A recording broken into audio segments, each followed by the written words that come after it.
चलो मंगलाचरण प्रारंभ करते।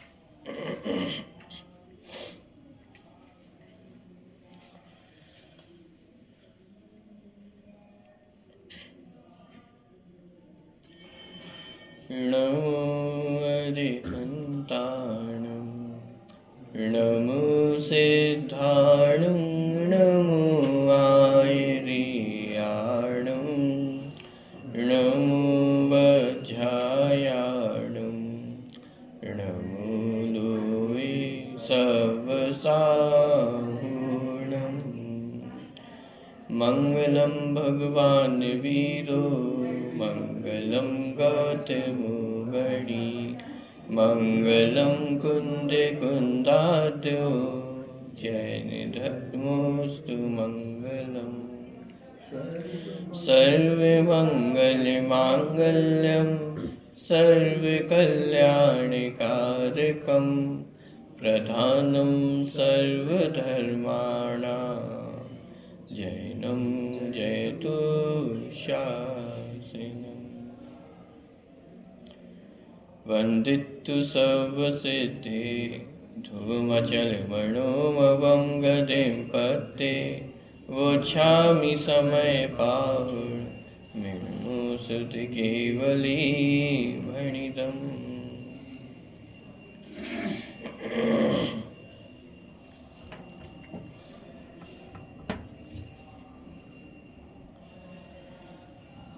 समय सावजी ग्रंथ 46वीं गाथा की चर्चा कल अपनी पूर्ण हुई थी, जिसके अंतर्गत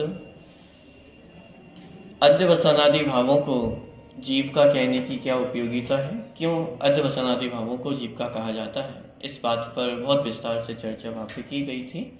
अब यहाँ पर 47वीं और 48वीं गाथा में उसी बात को उदाहरण के माध्यम से समझाया जा रहा है, अथवा जिस व्यवहार नय की चर्चा की गई थी, तो शिष्य का मानव प्रश्न है कि वो कैसा व्यवहार नय है कि जिसके माध्यम से अध्यवसानादि भावों को जीविका कहा जाता है। क्योंकि 46वीं गाथा में तो इशारा भर किया था कि जो अध्यवसानादि भावों को जीविका कहा गया है, ये व्यवहार नय का कथन है। शिष्य का प्रश्न खड़ा होता है, तो ऐसा कैसा व्यवहार नय है, कौन सा व्यवहार नय है जिससे इस प्रकार का कथन किया जाता है। तो उसका समाधान 47वीं और 48वीं गाथा में उदाहरण के माध्यम से किया गया है। प्रश्न क्रमांक 392, गाथा क्रमांक 47 और 48। अच्छा, फुटनोट पीछे का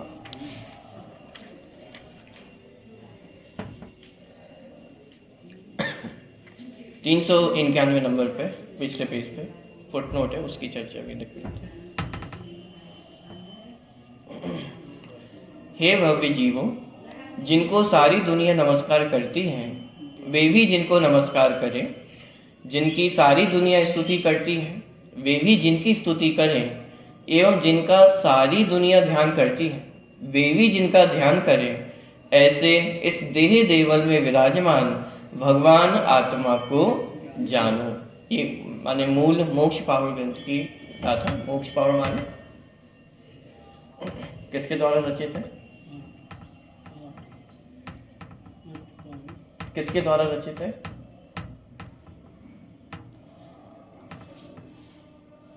अरे आचार्य कुंद कुंद के पंच परमागम,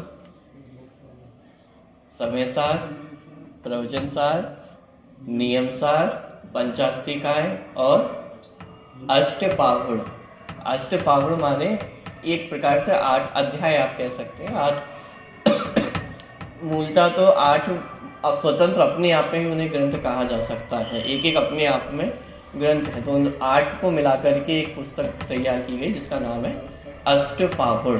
तो उसमें से मोक्ष पाहुड़ में से ये गाथा ली गई है। आचार्य कुंद कुंद द्वारा रचित एक गाथा है, जिसमें कहा जा रहा है कि हम जिनको नमस्कार करते हैं, वो जिसको नमस्कार करते हैं, हम जिसका ध्यान धरते हैं, वो जिसका ध्यान धरते हैं। तो ऐसे देह देवल में विराजमान जो भगवान आत्मा है, कि उसका लक्ष्य करो, उसकी प्रेरणा यहाँ पे दी जा रही है।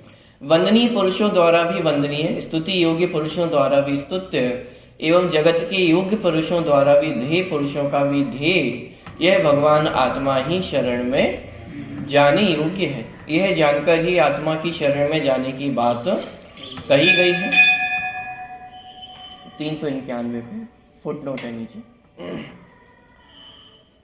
पंच परमेष्ठी भगवंतों ने भी जिसकी शरण को ग्रहण कर रखा है और रत्नत्रय धर्म भी जिसकी शरण का ही परिणाम है, उस भगवान आत्मा को ही जानने की प्रेरणा दी गई है इस गाथा में। उसे ही जानने पहचानने का आदेश दिया है आचार्य भगवंत ने, और इसी में जम जाने रम जाने का उपदेश आता है तीर्थंकरों की दिव्य ध्वनि में। ठीक, चलिए, सरल है गाथा, इसलिए ज़्यादा कुछ विस्तार नहीं कर रहा हूँ।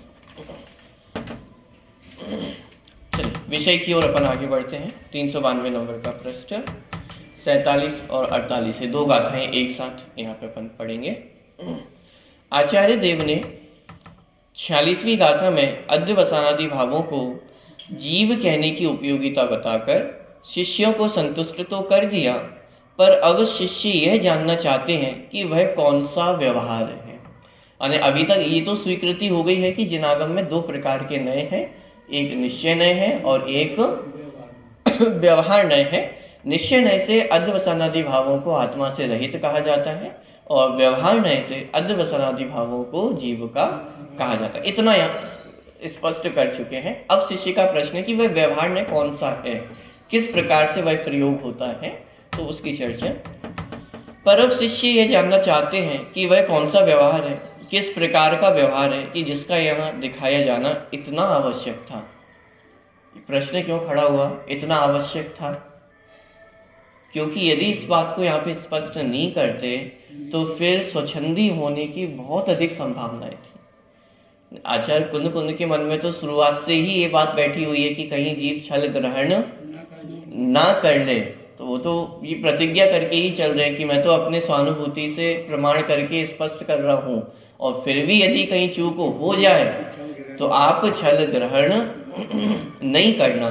तो आचार्य कुंद कुंद के मन में तो ये बराबर बात बैठी हुई है कि कोई जीव छल ग्रहण ना करे। तो जब इन अध्यवसानादि भावों को आत्मा से रहित कहा कि आत्मा इनका कर्ता धर्ता नहीं है, भोक्ता नहीं है, रवि होदी अपमत्तो ना अपमत्तो की, ना प्रमत्त है और ना अप्रमत्त है, तो जीव कहीं स्वच्छंदी ना हो जाए और स्वच्छंदी होकर के वह मोक्ष मार्ग का उपाय ही बंद कर देगा। क्योंकि यदि अध्यवसानादि भावों से सर्वथा भिन्न माना जाएगा तो फिर जीव बंध से ही रहित सिद्ध हो जाएगा, और जब बंध से रहित सिद्ध होगा तो बंध के अभाव की जो चेष्टा है, पुरुषार्थ है, वो क्यों करेगा? क्योंकि मैं तो बंध से रहित हूं ना, तो जो बंध से रहित है वो बंध से रहित होने का पुरुषार्थ क्यों करेगा? क्यों साहब, आप जेल से कब छूट रहे हो, कब छूटने वाले हो, कब छूटोगे? अच्छा, क्या कर रहे हैं आप जेल से छूटने के लिए? कैसा, आप कैसी बात कर रहे हो? मैं जेल गया ही नहीं हूं तो जेल से छूटने का उपाय क्यों करूंगा, पुरुषार्थ क्यों करूंगा? अरे मन में भी क्यों लाऊंगा, सोचूंगा भी क्यों कि मुझे जेल से छूटना है? पॉइंट पकड़ में आ रहा है? तो उसी तरह यदि जीव बंधा ही नहीं है तो बंध से रहित होने का उपाय ही क्यों सोचेगा, क्यों उपाय करेगा?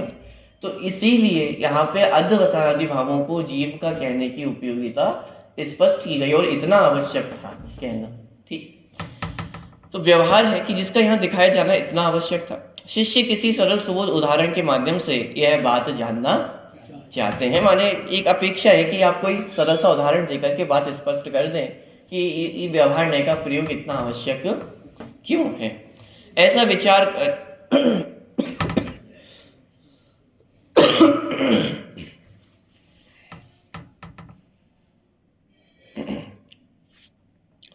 ऐसा विचार कर इस बात को आचार्य देव निम्नांकित गाथाओं द्वारा सोदाहरण समझाते हैं। गाथा का पाठ करते हैं। राया हुणिक द्वितीय ऐसो बल समुदयस्य आदेशो व्यवहारेण दुच्यते तत्थिकोणिगदो राया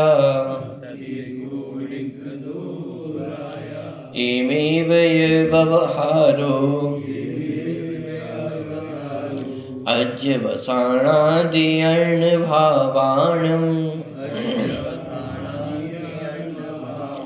जीवोत्तिकदोत्सुते तत्थे कोणिच्छिदो जीवो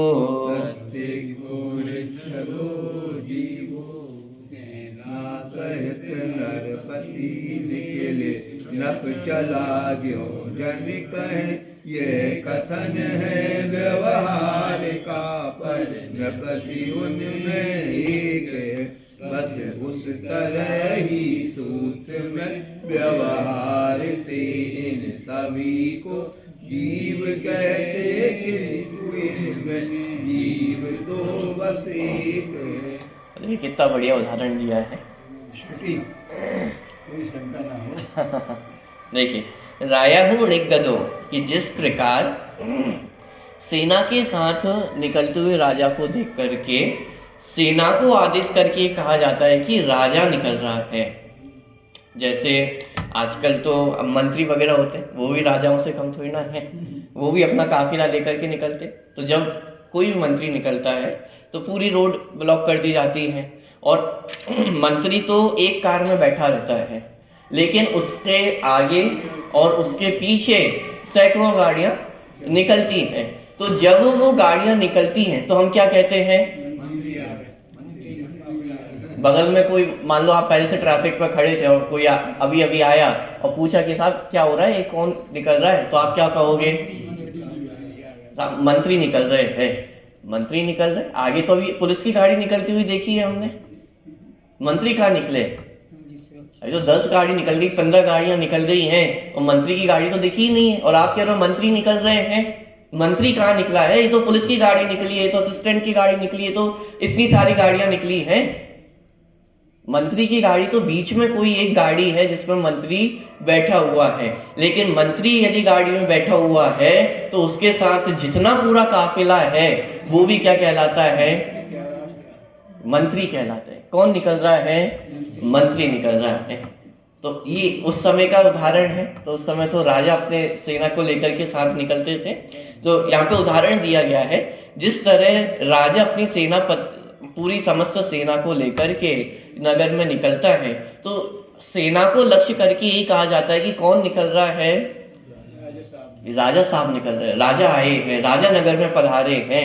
अभी राजा तो हो सकता है बहुत दूर हो, अभी तो उनकी सेना ही इतनी लंबी है, चक्रवर्तियों की सेना तो नगर के नगर समाप्त हो जाए, अभी तो सेना ही चलती रहे, राजा तो बहुत दूर है।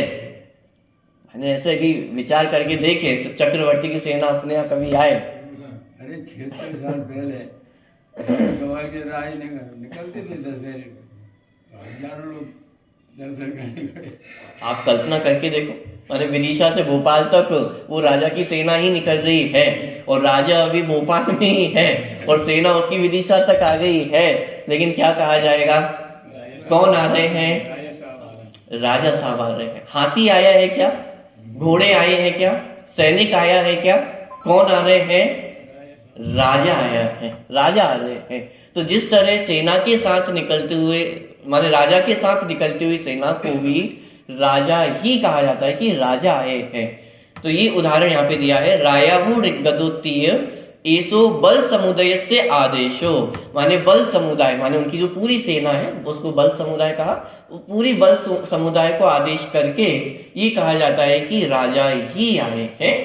व्यवहारेण दो उच्चति तथ एको निगदो राया, ऐसा व्यवहार नए से कहा जाता है, लेकिन तथेको निगदो राया, वहां तथ एको, राजा तो कितना है, एक ही राजा निकला है।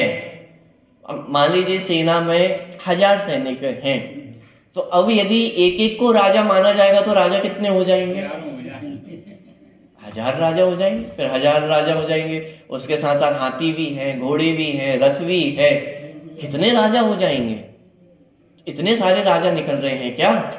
तो फिर आप तो सबको ही राजा कह रहे हो कि व्यवहार नहीं से ऐसा कहा जाता है, लेकिन राजा कितने हैं, राजा तो एक ही है।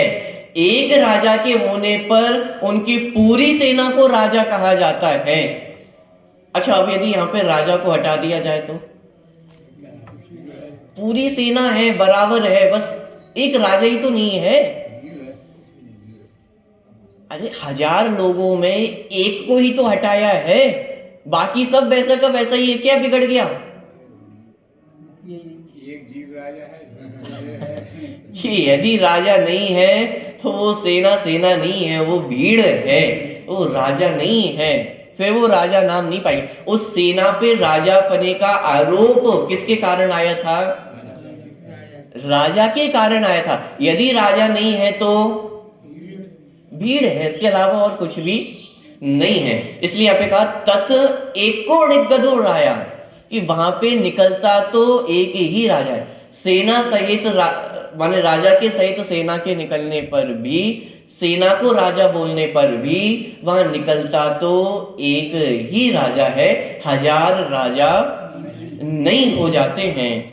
एम एव इसी प्रकार व्यवहारो अज्यवसाण आदि अर्ण भावाणाम जीवोत्ति कदो सुत्ते, क्या कि इसी तरह व्यवहार से अध्यवसान आदि भावों को भी सुत्ते, सुत्ते अर्थात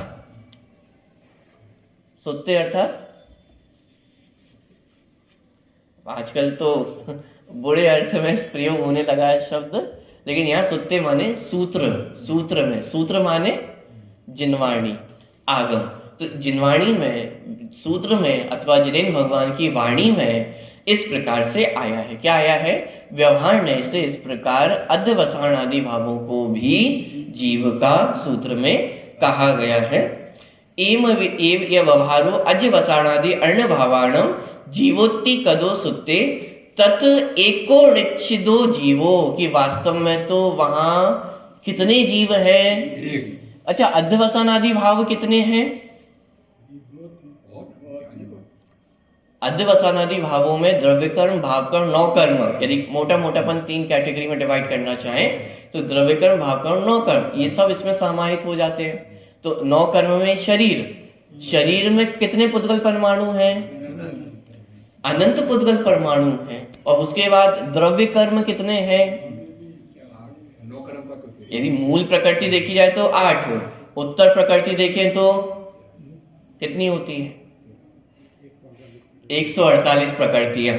और यदि एक एक पुद्गल परमाणु की अपेक्षा देखा जाए, अनंत अनंत परमाणु कर्म परमाणु आत्मा के साथ हैं। और फिर भाव कर्म अनंत माने असंख्यात प्रकार के जो जीव के परिणाम हैं, तो ये सब है। तो फिर जीव कितने हैं? भाई आप तो अध्यवसानादि भावों को जीव कह रहे हो, तो फिर कितने जीव होंगे? अभी तो आपने कहा व्यवहार नहीं से इन सबको जीव कहा जाता है, तो अनंत जीव हो गए ना। तत् एको निच्छिदो जीवो, कि निश्चय से तो वास्तव में कितने जीव हैं? एक ही जीव है। उदाहरण ख्याल में आया? क्या उदाहरण दिया है? कि जिस तरह राजा के साथ पूरी सेना निकलती है तो सेना पर भी राजा पने का आरोप आता है। हम यही कहते हैं कि कौन निकल रहा है? राजा निकल रहा है। उसी तरह जीव के साथ चूंकि सारे अध्यवसानादि भाव पाए जाते हैं, इसीलिए इन अध्यवसानादि भावों को भी जीव कहा जाता है। लेकिन जिस तरह उदाहरण में राजा तो एक ही होता है, उसी तरह जीव भी इन सब अध्यवसान की भीड़ में जीव तो एक ही है। जीव है, इसीलिए अध्यवसानादि भाव जीव कहे जाते हैं। जब जैसे ये मनुष्य पर्याय है, जब तक जीव साथ में है तब तक इस शरीर को भी जीवित कहा जाता है। और जब जीव चला जाए तो आप छूना भी पसंद नहीं करोगे। फिर शरीर को क्या कहते हैं? कि मृत्यु को प्राप्त हो चुका है, मर चुका है, मरण को प्राप्त हो चुका है।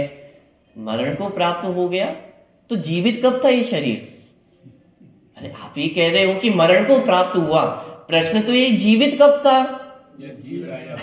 कि जब तक जीव साथ में था तब तक ये जड़ अचेतन शरीर भी जीव कहा जाता था। किसके कारण? जीव के कारण, जीव राजा के कारण ये सारे अध्यवसानादि भाव भी क्या कहे जाते हैं? जीव कहे जाते हैं। और ये एक जीव को हटा दिया जाए तो सब अचेतन है, जड़ है, अध्यवसान भाव है।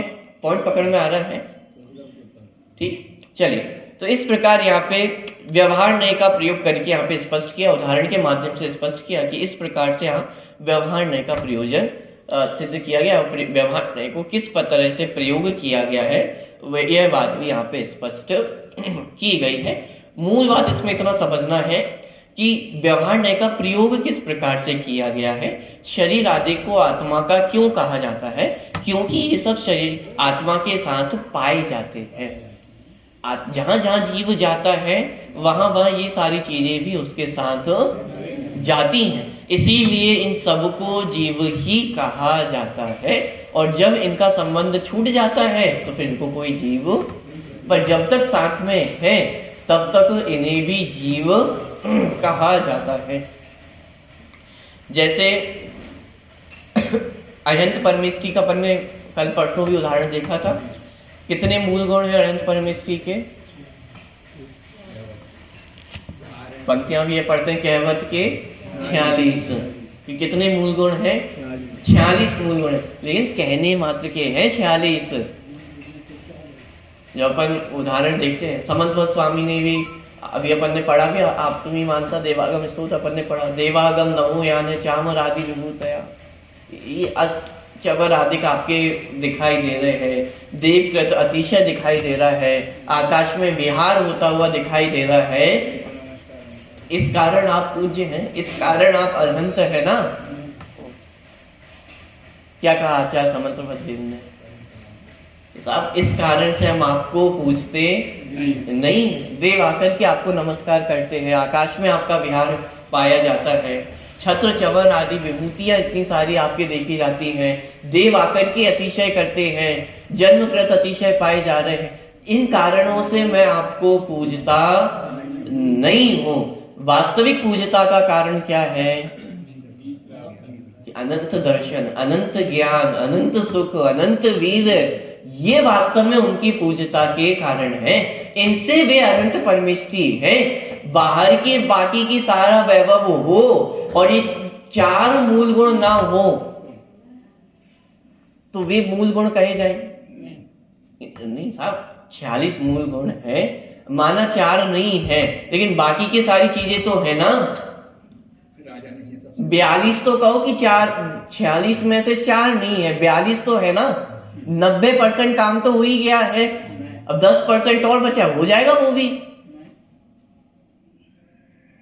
अच्छा तो कितने परसेंट काम हुआ?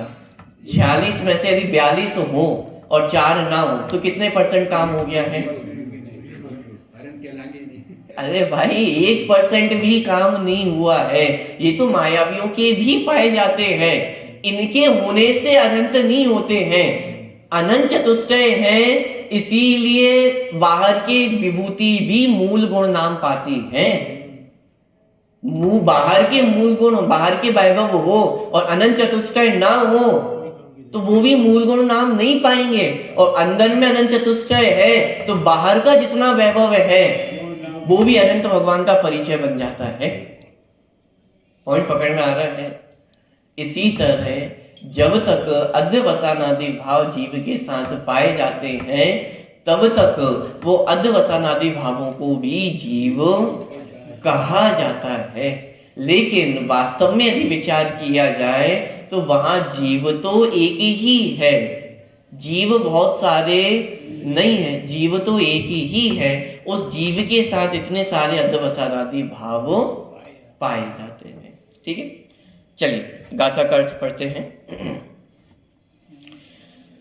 सेना सहित राजा के निकलने पर जो यह कहा जाता है कि यह राजा निकला, वह व्यवहार से ही कहा जाता है, क्योंकि उस सेना में वस्तुतः राजा तो एक ही होता है। उसी प्रकार अध्यवसानादि अन्य भावों को ये जीव है। इस प्रकार जो सूत्र में कहा गया है तो व्यवहार से ही कहा गया है। यदि निश्चय से विचार किया जाए तो उसमें जीव तो एक ही है। उक्त गाथाओं का भाव आत्मख्याति में इस प्रकार स्पष्ट किया गया है। देखिए, हालांकि गाथाएं 2 हैं लेकिन बहुत छोटी सी गाथा है, क्योंकि बहुत सीधा सिंपल सा उदाहरण दिया है और सिद्धांत भी बहुत सहज भाषा में समझाया गया है। जिस प्रकार यह राजा 5 योजन के विस्तार में निकल रहा है यह कहना व्यवहारी जनों का सेना समुदाय में राजा कह देने का व्यवहार है। क्या कि ये 5 योजन के विस्तार में कौन निकल रहा है? राजा निकल रहा है। अच्छा तो साहब राजा तो बहुत लंबा चौड़ा व्यक्ति है, 5 योजन तक वो राजा ही निकल रहा है। कल्पना करके देखो कितना लंबा व्यक्ति होगा, इतना लंबा राजा, कि जिस प्रकार लोक में ही प्रयोग करते हुए हम जानते हैं कि यहाँ राजा कहने का तात्पर्य क्या है। यह राजा कहने का तात्पर्य ये कि राजा की सेना निकल रही है, उस सेना को भी क्या कहा जा रहा है?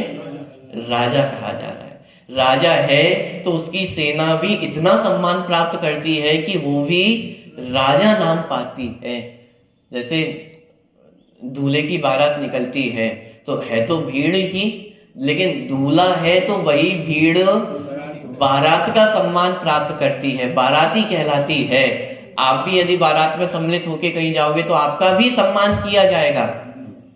सम्मान तो भाई दूल्हे का ही होना चाहिए था, लेकिन बारातियों को भी माला पहनाई जाती है, उनका भी टीका किया जाता है, उनका भी सम्मान किया जाता है, उनका भी आदर किया जाता है। क्यों? और यदि दूल्हा ना हो तो कितना सम्मान होगा? कौन पूछेगा आपको? कोई पूछने वाला नहीं। दूल्हा है तो आपका सम्मान है, और दूल्हा नहीं है तो भीड़ मात्र है। उसी तरह राजा है तो सेना का भी इतना सम्मान है कि वो राजा नाम पा रही है। जीव है तो जीव होने के कारण अध्यवसान आदि भाव भी इतना सम्मान प्राप्त करते हैं, ये शरीर भी इतना सम्मान प्राप्त करता है कि इसे भी जीव कहा जाता है। अरे ये तो दूर की बात, ये शरीर इतना सम्मान प्राप्त करता है कि उसकी स्तुतियां की जाती हैं। बड़े बड़े स्तुति साहित्य लिख दिए गए शरीर का माने प्रशंसा में कि हे जिन भगवान आपकी आंखें कैसी हैं, आपके हाथ कैसे हैं, आपके पैर कैसे हैं, निरखो अंग अंग जिनवर के, जिनसे झलके शांति। किसकी स्तुति की जा रही है? निरखो अंग अंग जिनवर के। गुणों की तो चर्चा ही नहीं की, निरखो गुण जिनवर के। क्या कह रहे हैं? अंग को है, हाथों को देखो, पैरों को देखो, हस्त कमल जिनवर कहे। तो ये किसकी स्तुति की जा रही है? ये शरीर इतना सम्मान को प्राप्त कब से होने लगा? जीव के साथ है, इसलिए शरीर भी जीव कहा जाता है। जैसे दाल बनाते हैं ना, दाल में अपन क्या क्या चीजें डालते हैं? दाल में पानी भी है, दाल तो है, दाल के साथ पानी भी है, नमक भी है, जीरा भी है, जितने मसाले हैं सब उसमें है या नहीं है? इतना सब कुछ मिक्सचर करने के बाद हम उसको क्या कहते हैं? ये दाल है। ये दाल है कि इस दाल में पानी भी है, नमक भी है, जीरा भी है, मसाले हैं। आप इसको दाल क्यों कहते हो? क्या खाया साहब आज आपके खाने में? दाल थी और रोटी थी। दाल रोटी खाई है, पानी नहीं खाया, नमक नहीं खाया, जीरे नहीं खाए हैं, घी नहीं खाया है, आप तो दाल कह रहे हो।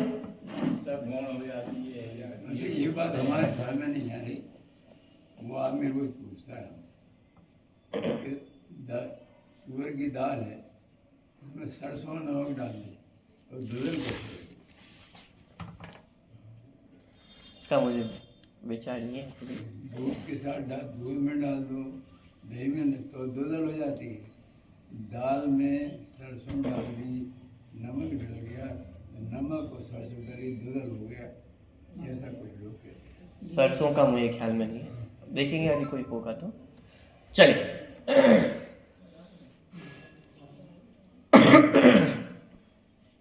हाँ, तो जिस तरह मान लीजिए जैसे अपन ने कोई भी दाल बनाई, तुअर की दाल बनी, तो तुअर की दाल में भी नमक डाला, लेकिन जब तुअर की दाल में नमक डाला है तो वो नमक क्या नाम पाता है? दाल नाम पाता है। उसी दिन आपने कोई सब्जी भी बनाई थी और उस सब्जी में भी आपने नमक डाला, लेकिन उस नमक को अब आप क्या कह रहे हो? सब्जी कह रहे हो। और वही नमक रोटी में भी डला है, आप उसको रोटी कह रहे हो। अरे तो भाई वो नमक दाल है, सब्जी है कि रोटी है? धर्म अधिकार कि भाई नमक तो नमक ही है, लेकिन वो नमक जिसका संयोग करता है उसका नाम प्राप्त कर जाता है। दाल का संयोग करता है तो वो दाल कहलाने लगता है, रोटी का संयोग करता है रोटी कहलाने लगता है, सब्जी का संयोग करता है तो सब्जी कहलाने लगता है। पॉइंट पकड़ में आ रहा है। इसी तरह ये अध्यवसान आदि भाव जीव का संयोग करते हैं तो ये सारे क्या कहलाने लगते हैं? जीव कहे जाने लगते हैं। पॉइंट पकड़ में आ रहा है। देखिए, जिस प्रकार यह राजा 5 योजन के विस्तार में निकल रहा है, बहुत लंबी चौड़ी सेना हो तो 5 योजन तक क्या निकल रही है? जैसे मंत्री का काफिला निकलता है तो 1 किलोमीटर तक गाड़ियां निकलती जा रही है, तो 1 किलोमीटर तक कौन निकला? मंत्री निकले, तो 1 किलोमीटर तक निकले। इतने लंबे चौड़े थे क्या? तो उनके सारी काफिला था, पुलिस वाले थे, सिक्योरिटी वाले थे, रिपोर्टर थे, बहुत सारे लोग थे, लेकिन वो सब क्या नाम पाते हैं? मंत्री नाम पाते हैं। तो जिस प्रकार यह राजा 5 योजन के विस्तार में निकल रहा है, यह कहना व्यवहारी जनों का सेना समुदाय में राजा कहने का व्यवहार है, क्योंकि एक राजा का 5 योजन में फैलना तो भाई कोई भी राजा 5 योजन लंबा चौड़ा तो नहीं हो सकता है। हाँ, लेकिन ये राजा निकल रहा है ऐसा कहना व्यवहार नहीं का कथन है। और लौकिक व्यवहार में किसी को कोई समस्या भी नहीं होती जब ऐसा कहा जाता है। जब हम दाल कहते हैं तो नमक को, पानी को, मसालों को, सबको दाल कहा जा रहा है, किसी को समस्या नहीं होती उसको दाल कहने में। अतः परमार्थ से राजा तो एक ही है, सेना राजा नहीं कही जाती है, लेकिन कहने मात्र से सेना राजा नहीं हो जाती है। इसी प्रकार यह जीव समग्र राग ग्राम में व्याप्त होकर, कौन से ग्राम में? ये कहाँ पे पाया जाता है राग ग्राम? कौन सा नगर है ये दिन रात जो हम सुभाषुभ की ज्वाला में चल रहे हैं, ये राग ग्राम में है। तो इसी प्रकार यह जीव समग्र राग ग्राम में व्याप्त होकर प्रवृत्त हो रहा है। यह कहना व्यवहारी जनों का अध्यवसानादि भावों में जीव कहने का व्यवहार है, क्योंकि एक जीव का समग्र राग ग्राम में व्याप्त होना कैसा है? अशक्य है। क्यों? समस्त राग ग्राम में जीव क्यों नहीं रह सकता है?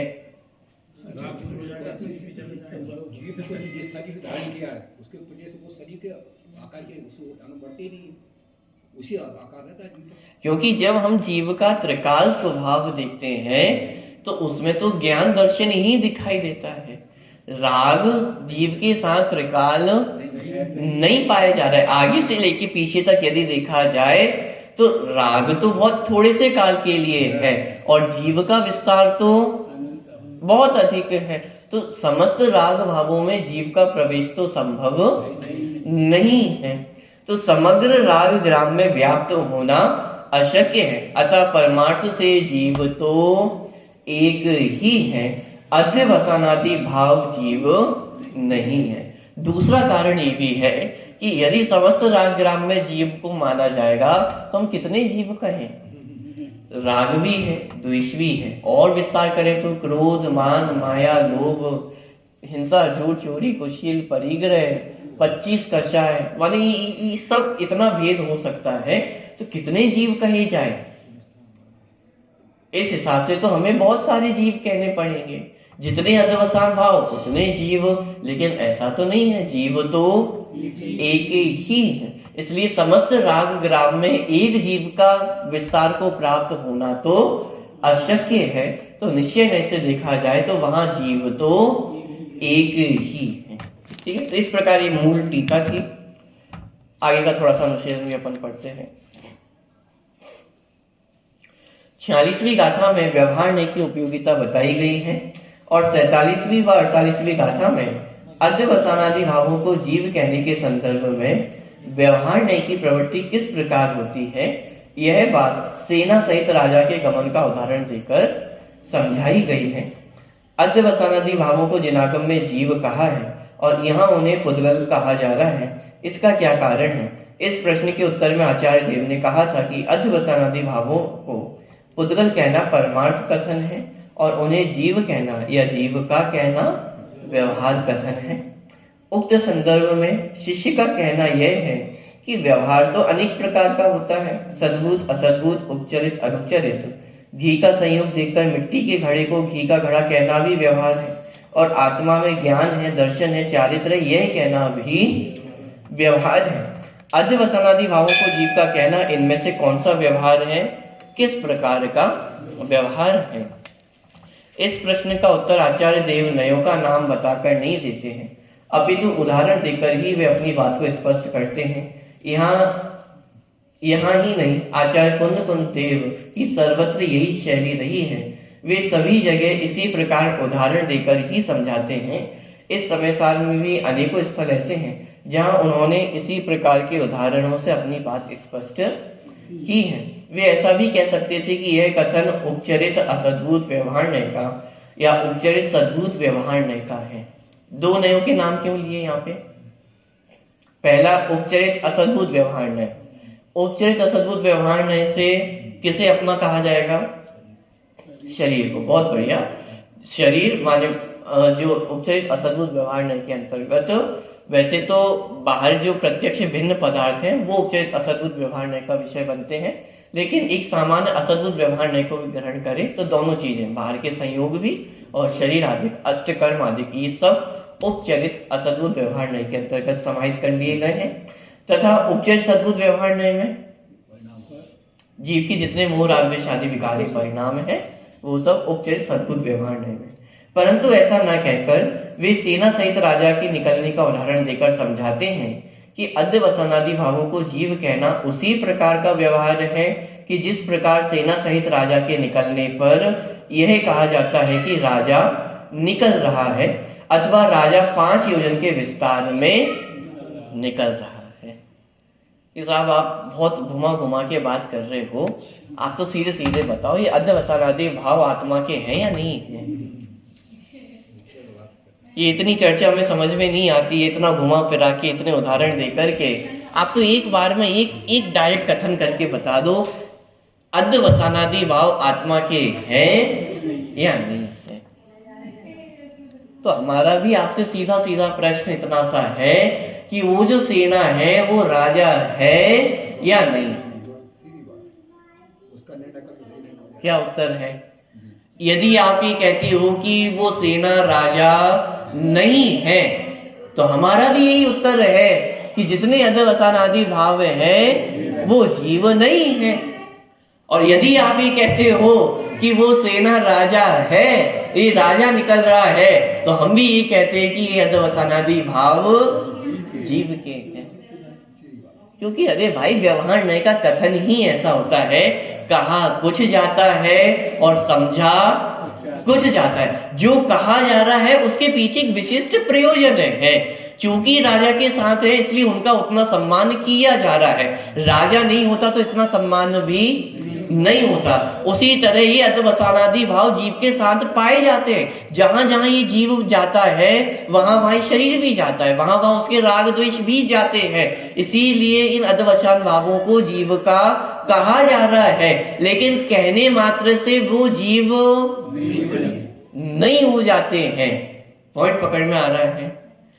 जीव की जिम्मेदारी माने अध्यवसानादि भावों की जिम्मेदारी कौन लेगा? सेना ने यदि कोई गलत कार्य किया तो उसकी जिम्मेदारी किस पे आएगी? अपराधी सैनिक नहीं है, अपराधी कौन कहा जाएगा? राजा कहा जाएगा। जिम्मेदारी किसकी थी? आपकी सेना की जिम्मेदारी किसकी थी? जैसे होता है ना अत्याचारी राजा, तो राजा अत्याचार करता है कि उसकी सेना अत्याचार करती है? लूटपाट तो सैनिक मचाते हैं ना, लूटते तो सैनिक हैं। और लुटेरा किसे कहा जाता है? जैसे चोर हो और चोरों का एक सरदार, पता चला सरदार तो कभी चोरी करने गए ही नहीं, उसके चोर ही चोरी करके लाते थे। और चोर किसे कहा जा रहा है? कि वो सरदार चोर है, क्योंकि जिम्मेदारी किसके पास है? राजा के पास है, उस सरदार के पास है। उसी तरह ये अध्यवसानादि भावों की जिम्मेदारी किसके पास है? मोह को नहीं बोला जाएगा कि तुम क्यों पैदा हो गए हो, राग को नहीं बोला जाएगा तुम क्यों आ गए हो भाई, क्रोध को नहीं कहा जाएगा तुम कैसे आ गए हो, बोला किससे जाएगा? आड़े हाथों किसको लिया जाएगा? अच्छा, नरक कौन जाएगा? पाप तो ये शरीर करता है, हिंसा तो ये शरीर करेगा, और फल कौन भोगेगा? जीव भोगेगा।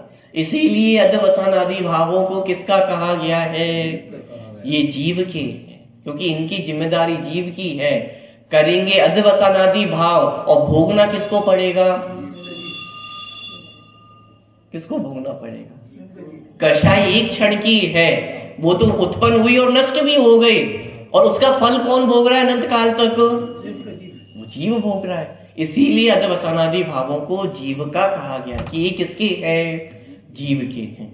जीव के कहने पर भी जीव तो एक ज्ञान दर्शन चैतन्यमय सत्ता ही है, ये निश्चय नय का कथन।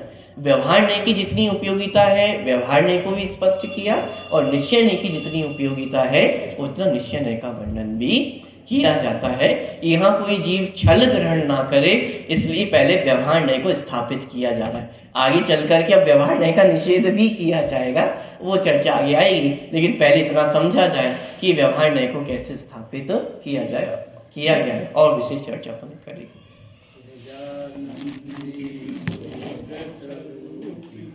अविनाशी में आत्मस्वरूप, सहजानंदी शोध स्वरूपी, अविनाशी में आत्मस्वरूप, सहजानंदी शोध स्वरूपी, अविनाशी में आत्मस्वरूप। Number 60, number 58। माता हम शरण लई तेरी करुणा। 60 नंबर स्तुति, पेज नंबर 58। तुमको लाखों प्रणाम हे सरस्वती।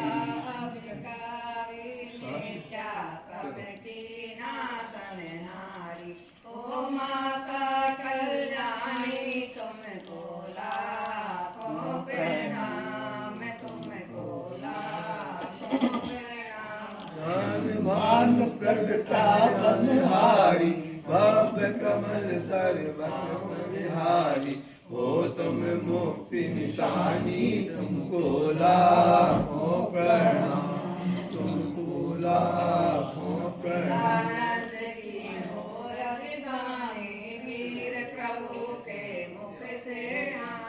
गौतम गण दर्शानी, तुमको लाखों प्रणाम, तुमको लाखों प्रणाम। जगत की हो हितकारी, दासन को हो तारनहारी, हो माता सुखदानी, तुमको लाखों प्रणाम, तुमको लाखों प्रणाम। सांग जिनवानी, तुमको लाखों प्रणाम, तुमको लाखों प्रणाम। जावानी के ज्ञान से सूर्य लोकालोक, सोवानी मस्तक नमस्कारी। वाणी माता की जय, विद्रामयी